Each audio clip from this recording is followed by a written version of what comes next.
திருமதி சௌமியா அன்புமணி அவர்கள். மாண்புமிகு பேரவைத் தலைவர் அவர்களே, மாண்புமிகு முதலமைச்சர் அவர்களே, மாண்புமிகு அமைச்சர் பெருமக்களே, மாண்புமிகு எதிர்க்கட்சி தலைவர் அவர்களே, மாண்புமிகு சட்டமன்ற குழு தலைவர் அவர்களே, மாண்புமிகு சட்டமன்ற உறுப்பினர்களே, உங்கள் அனைவருக்கும் வணக்கம்.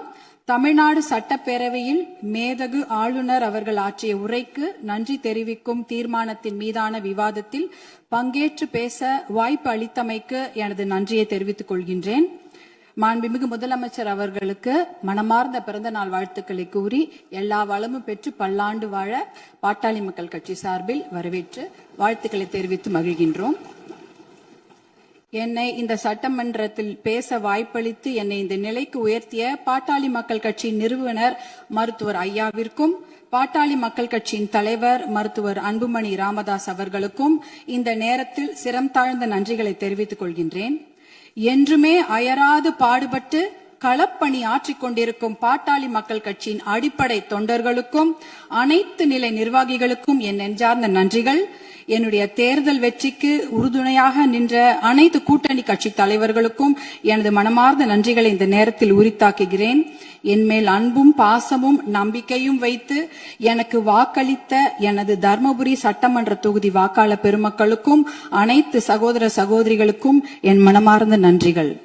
மாண்புமிகு பேரவைத் தலைவர் அவர்களே, ஒரு அறையை எதை கொண்டு வேண்டுமானாலும் நிரப்பலாம். ஒரு அறையில ஒரு பருத்தி மூட்டையை கொண்டு அடுக்கினாலும் அது நிரம்பிவிடும். இல்ல அதே அறையில வைக்கோல் போரை வைத்தாலும் அது நிரம்பிவிடும். ஆனால் அந்த ஒரு அறையில ஒரு மெழுகுவத்தி ஏத்தி வச்சா, ஒரு விளக்கு ஏத்தி வச்சா அந்த விளக்குடைய ஒளி அந்த அறையே நிரப்பிவிடும். அப்படிப்பட்ட ஒரு நிகழ்ச்சியை தான் நான் மாண்புமிகு ஆளுநர் அவர்கள் உரையில நான் பார்த்தேன். ஏனென்றால் அந்த உரையில் ஒரே ஒரு வாக்கியம், சமூக நீதி கணக்கெடுப்பு நடத்தப்படும் என்ற அந்த ஒரு வாக்கியம் இந்த சட்டப்பேரவை மட்டும் ஒளிபர செய்யவில்லை, தமிழ்நாடு மக்களின் அனைத்து இல்லங்களிலும் அது பிரகாசத்தையும் வெளிச்சத்தையும் ஒளியையும் கொண்டு நிரப்பியது. ஏன்னா 100 ஆண்டுகளுக்கு பிறகு சமூக நீதி கணக்கெடுப்பு நடத்தப்படும் என்ற அந்த வாக்கியம் மிகப்பெரிய ஒரு வரலாற்று சிறப்பு மிக்க ஒரு வாக்கியம். அதற்காக மாண்புமிகு முதலமைச்சர் அவர்களுக்கும் மாண்புமிகு நம்முடைய தமிழக அரசுக்கும் எங்களுடைய பாட்டாளி மக்கள் கட்சி சார்பாக நன்றிகளையும் வரவேற்பையும் தெரிவித்துக் கொள்கிறோம். ரொம்ப அன்பாக மகிழ்ச்சியாக தெரிவித்துக் கொள்கின்றோம். ஏனென்றால் பாட்டாளி மக்கள் கட்சியின் கொள்கைகளே அதை ஒருங்கிணைக்கிற ஒரு மையப்புள்ளி அப்படின்னா அது சமூக நீதி தான். அந்த சமூக நீதியை நிலைநாட்ட இந்த சமூக நீதி கணக்கெடுப்பு நடத்தப்படுவதால் கண்டிப்பாக எல்லா இல்லங்களுக்கும் தமிழ்நாட்டின் மக்களுடைய அனைத்து நலத்திட்டங்களும் போய் சேரும் என்பதில் எந்த ஐயமும் இல்லை. அதற்காக எங்களுடைய மகிழ்ச்சியை தெரிவித்துக் கொள்கின்றோம். மாண்புமிகு மேதக ஆளுநர் அவர்களின் உரையில வேளாண் பெருமக்கள் அப்படின்ற வார்த்தையை சொல்லியிருந்தாங்க. வேளாண் பெருமக்கள் என்ற வார்த்தை எவ்வளவு அழகான வார்த்தை. ஆனால் பாட்டாளி மக்கள் கட்சியில நாங்க வேளாண் பெருமக்களை கடவுளா தான் நாங்க பார்ப்போம். அவர்கள் நமக்கு உணவளிக்கும் கடவுள்களாக தான் நாங்க அவங்கள பாக்குறோம். அதுல பாத்தீங்கன்னா சிறு குறு விவசாயிகளுக்கான கடன், விவசாய கூட்டுறவு கடனை தள்ளுபடி கொஞ்சம் செய்வதாக அறிவித்திருக்கிறார்கள். நீங்க வேளாண் குடிமக்களுடைய உழைப்பை நாம பார்க்க வேண்டும். வெயில்ல யாருமே வெளியில போக மாட்டாங்க. ஆனா வேளாண் குடிமக்கள் மட்டும்தான் வெயிலே வேலை செய்வாங்க. கடின உழைப்ப அந்த வெயில்ல தான் அவங்க கொடுப்பாங்க. அதே சமயம் மழை வெள்ள காலங்கள்லயும் அவங்க வேலை செஞ்சுட்டு இருப்பாங்க. மழை வெள்ளத்துல கொஞ்சம் அதிகமா தண்ணி தேங்கிட்டா கூட அந்த நிலத்துல இருக்கிற அந்த பயிர் எல்லாம் அப்படியே முழுகிடும். இப்பெல்லாம் போய் பயிர் முழுகிட்டா யாரும் போய் நேரடியா ஆய்வெல்லாம் செய்யறது இல்ல. ட்ரோன் அனுப்பி அந்த பயிர்ல அந்த தண்ணி நிலத்துல தேங்கி இருக்கான்னு கண்டுபிடிக்கிறாங்க. 2 நாள் கழிச்சு நீங்க ட்ரோன் அனுப்புனீங்கன்னா தண்ணியே இருக்காது, தண்ணி வடிஞ்சிரும். அப்ப அந்த ட்ரோன் என்ன சொல்லும்னா தண்ணி இல்ல, அங்க எந்த பாதிப்பும் இல்ல அப்படின்ற தகவலை கொடுக்கும். இப்படி எவ்வளவு பிரச்சனைகள். அதே அறுவடை செய்து விட்டார்கள் என்றால் பாத்தீங்கன்னா அந்த டைரக்ட் ப்ரொக்யூர்மெண்ட் சென்டர், அதாவது டிபிஆர்னு சொல்லுவாங்க, அந்த கொள்முதல் நிலையங்கள், நேரடி கொள்முதல் நிலையங்களுக்கு மூட்டை மூட்டையா அரிசி எடுத்துட்டு போவாங்க.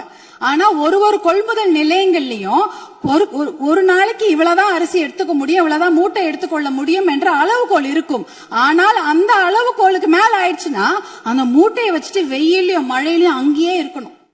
அது என்னவா இருந்தாலும் சரி, மூட்டையை அவங்க நிலத்துல இருந்து எடுத்துட்டு போயிட்டாங்கன்னா தனியார் அந்த கொள்முதல் நிலையங்கள் வாசல்லே படுத்து கிடப்பாங்க. மழை பெஞ்சிச்சுன்னா அந்த மூட்டையெல்லாம் உள்ளே முளைச்சிடும், கெட்டு போயிடும். இப்படி எத்தனையோ சிரமங்களை மீறி தான் அவங்க நம்மளுடைய உணவு மேசைக்கு சாப்பாடை கொண்டு வராங்க. அதற்காக அவங்க வாங்குற கடன் பாத்தீங்கன்னா தனியார் வங்கிகள்ல வாங்குவாங்க, தேசிய வங்கிகளை வாங்குவாங்க, கூட்டுறவு கடன் வாங்குவாங்க, யாருக்கிட்ட வேணாலும் கடன் வாங்கி அந்த விவசாயத்தை செய்வாங்க. அப்படி இருக்கும்பொழுது அந்த வங்கி கடன்களை நாம தள்ளுபடி செய்ய வேண்டும். மகாராஷ்டிரால பாத்தீங்கன்னா எல்லா வங்கி கடன்களையும் தள்ளுபடி செய்திருக்கிறாங்க. நம்ம தமிழ்நாட்டுல நம்ம கூட்டுறவு கடன், அந்த கடனை வாங்கின கடனை முழுமையாக தள்ளுபடி செய்ய வேண்டும் என்பதுதான் எங்களுடைய வேண்டுகோள். அப்படி ஏன் தெரியுங்களா, தமிழ்நாட்டுடைய ஒரு 3 பேர்ல 2 பேர் விவசாயத்துக்கும் விவசாயத்தை சார்ந்த தொழில் செய்யறாங்க தமிழ்நாட்டுல. அப்படி இருக்கும்பொழுது வருஷத்துக்கு நீங்க 10,000 கோடி கடன் வாங்கினவங்க கூட சந்தோஷமா வெளிநாட்டுல வாழ்ந்துடுறாங்க கடனை கட்டாம.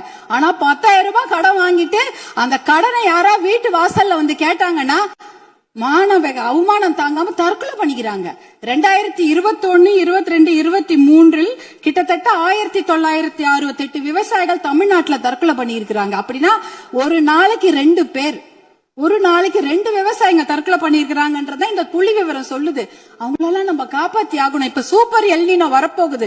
அந்த சூப்பர் எல்னினோனா கடுமையான வறட்சி, அதுக்கு நம்ம தயாரா இருக்கணும். இன்னும் எவ்வளவு கடன் வாங்குவாங்களோ அவங்க தெரியாது.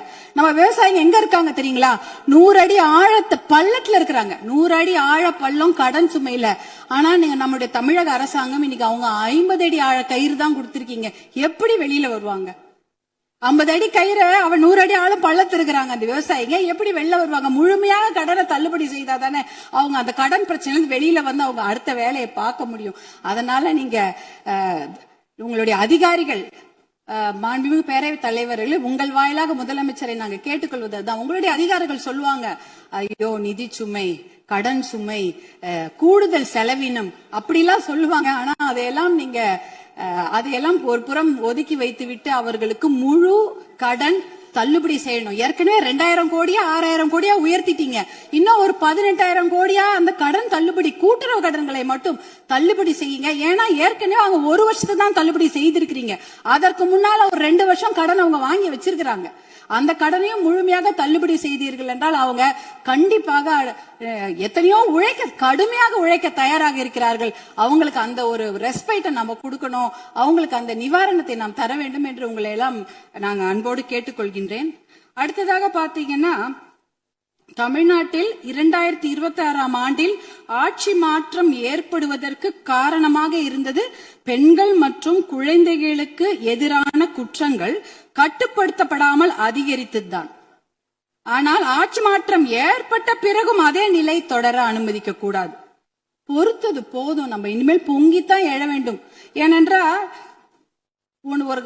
ஒரு பழமொழி சொல்வாங்க, அரசன் அன்று கொள்வான், தெய்வம் நின்று கொள்ளும் அப்படின்னு சொல்லுவாங்க. இன்னைக்கு நம்ம குழந்தைங்க மேல கைய வச்சவங்கள நம்ம சும்மா விடக்கூடாது. நம் பெண்கள் மேல் கை வைத்தவர்கள் சும்மா விடவே கூடாது. இதுக்கு மேல நம்ம பொறுமையா இருக்கிறதுல அர்த்தமே கிடையாது. துபாய், அரபு நாடுகள், இல்ல சிங்கப்பூர் போன்ற நாடுகள்லாம் இப்படிப்பட்ட கொடுமையான குற்றங்களை செய்தவர்களுக்கு உடனடியாக சட்டப்படி மரண தண்டனை கொடுக்கிறார்கள். அந்த மரண பயத்தையும் உயிர் பயத்தையும் அந்த தப்பு செய்தவங்களுக்கு நம்ம கொடுக்கணும். அப்படி இருந்தாதான் இந்த பெண்கள் குழந்தைகளை காப்பாற்ற முடியும். வேற வழியே கிடையாது.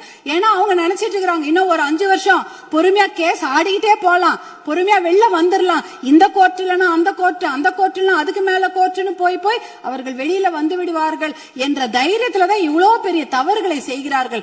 அவர்களுக்கு அந்த உயிர் பயத்தை, குழந்தைகள் மேல் கை வைத்தவர்களுக்கும் பெண்கள் மேல் கை வைத்தவர்களும் அந்த உயிர் பயத்தை கொடுத்தாதான் இனிமேல் அந்த தவறை செய்ய மாட்டாங்க. அதுக்காக இனிமேல் நாம பொறுத்தது போதும், பொங்கி எழ வேண்டும் என்று மறுபடியும் நான் உங்களை வேண்டி விரும்பி கேட்டுக்கொள்கின்றேன்.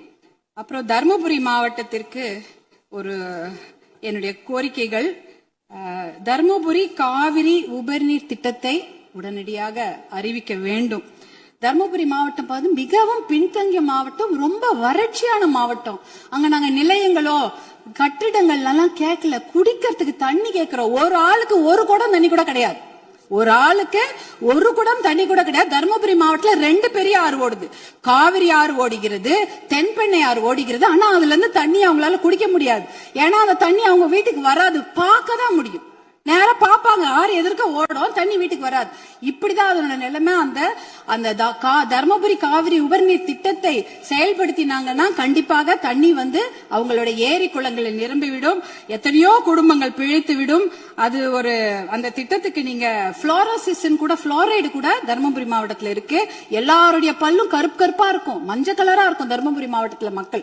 அது பாத்தீங்கன்னா அந்த புளோரோசிஸ்ன்ற ஒரு தன்மை, அதெல்லாம் குறைக்கணும்னா நல்ல தண்ணியை கொடுங்க. தர்மபுரி காவிரி உபரிநீர் திட்டத்தை நீங்கள் செயல்படுத்துமாறு அன்போடு கேட்டுக்கொள்கின்றேன். அடுத்தது தர்மபுரியில சிப்காட் தொழிற்பேட்டை அனௌன்ஸ் பண்ணி 18 வருஷம் ஆச்சு. 2 முறை அதுக்கு திறப்பு விழா பண்ணியாச்சு.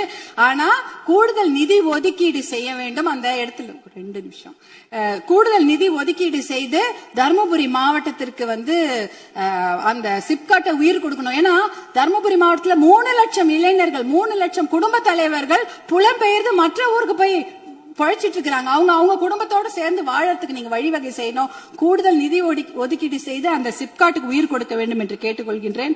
அடுத்தது பாத்தீங்கன்னா தர்மபுரி மொரப்பூர் ரயில்வே திட்டம். சென்னையில இருந்து எல்லாரும் அவங்க ஊர் தலைநகருக்கும் மாவட்ட தலைநகருக்கு ட்ரெயின்ல போலாம். ஆனா எங்க ஊருக்கு மட்டும் போகவே முடியாது ட்ரெயின்ல. தர்மபுரிக்கு சென்னைக்கும் ட்ரெயின் கனெக்ஷன் கிடையாது. அதுனா மொரப்பூர்ல ஒரு பெரிய பிட்டு வந்து உடைஞ்சு போயிருக்குது. அதுக்காக பாட்டாளி மக்கள் கட்சி நாடாளுமன்ற உறுப்பினர்கள் 2004 இருந்து போராட்டம் பண்ணி 2019 அந்த திட்டத்துக்கு அனுமதி வாங்கி ஃபண்டும் வாங்கி கொடுத்துட்டாங்க. ஆனா நிலத்தை வாங்கி கொடுப்பதில் கொஞ்சம் நிறைய சிக்கல்கள் இருக்கு. 50% நிலம் மட்டும்தான் அதுக்கு ஒதுக்கீடு செய்திருக்கிறாங்க.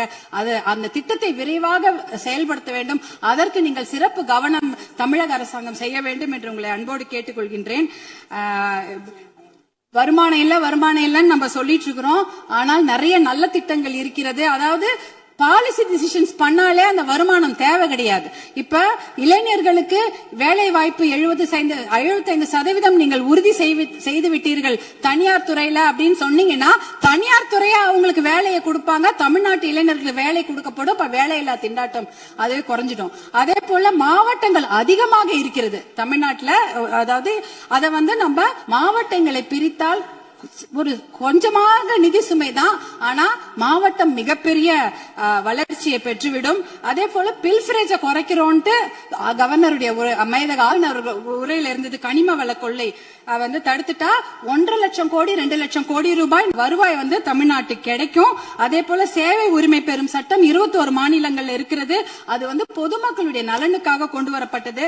அது பாத்தீங்கன்னா அதனால எப்படின்னா எந்த ஒரு விஷயத்துக்காக பொதுமக்கள் அப்ளை பண்றாங்களோ உடனே வந்து சேர்ந்துரும், 1 பைசா செலவில்லாம.